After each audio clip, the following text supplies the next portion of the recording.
I'm Allie Kilheffer. I'm actually Lebanon County born and raised, so right over the county line. And so I moved to East Petersburg 3 years ago now with my husband. And when we found out we were pregnant in October, she was a surprise. We were not planning to have a baby. We're very grateful that we have her though. But so trying to figure out where we were going to go was not something I had planned out.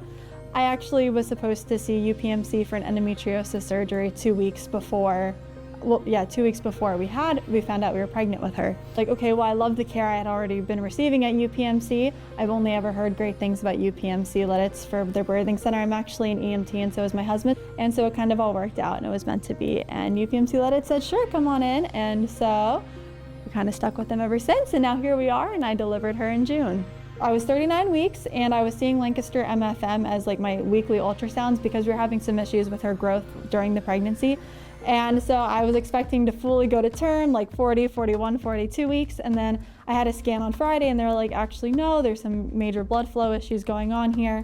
We want you to be induced within the next 24 to 48 hours to get her out safely. So I was anxiously waiting for the call. I remember like running around the house like crazy, trying to get everything packed, get ready to go. I was triaged. Everybody was so kind. They were so comforting. I was totally nervous. She was my first baby. And so I didn't really have obviously I know how birth works, but besides that, I didn't really know what to expect. By 9:30 my water broke, and then by 5 o'clock in the morning on Father's Day, we had a baby. And so it was a really great experience. I was terrified, but I had the nicest midwife. She was amazing. The nurses were so supportive. I had a whole nursing team pushing, and they were so like literally just the most supportive, like having me take breaks, getting me apple juice when I needed something to drink really quickly because I wasn't feeling too great.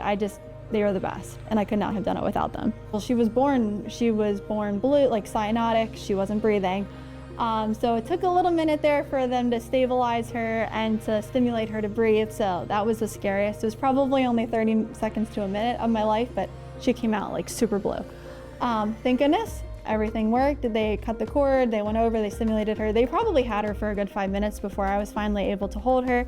But I held her and we spent a lot of time together. And then after a little bit of that skin to skin time, they wanted to do all of her different like vital signs checks and everything like that. So they took her over and they realized that her temperature was pretty low.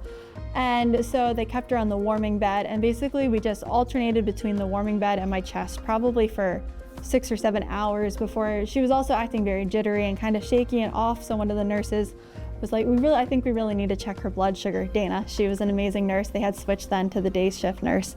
And I'm really grateful for the warmers because honestly, if there wasn't a warmer in the bed, she would have been already in the NICU. So that bought us some really precious time together, not in the NICU, around all the monitors and machines. It could still just be us and our baby. But we are very grateful for the warmers, for sure. She didn't spend too much time in the bassinet, but even when she did, I had to have my husband pick her up and grab her and give her to me when I didn't want to like get out of bed because it was such an awkward height. Like I couldn't imagine like breastfeeding in the middle of the night, trying to like pick her up, especially as a C-section. But as a patient, I would definitely feel a lot more comfortable if we would have had the bassinets that were lower, easier to grab, can bring her in and stick her right back out. So the staff at UPMC was absolutely amazing, and the experience at UPMC was absolutely amazing. And adding extra bassinets, brand new bassinets, would only just enhance the experience there. And especially having more warmers, I could not imagine being a family that their baby would have to travel to the NICU just because their temperature wasn't staying up.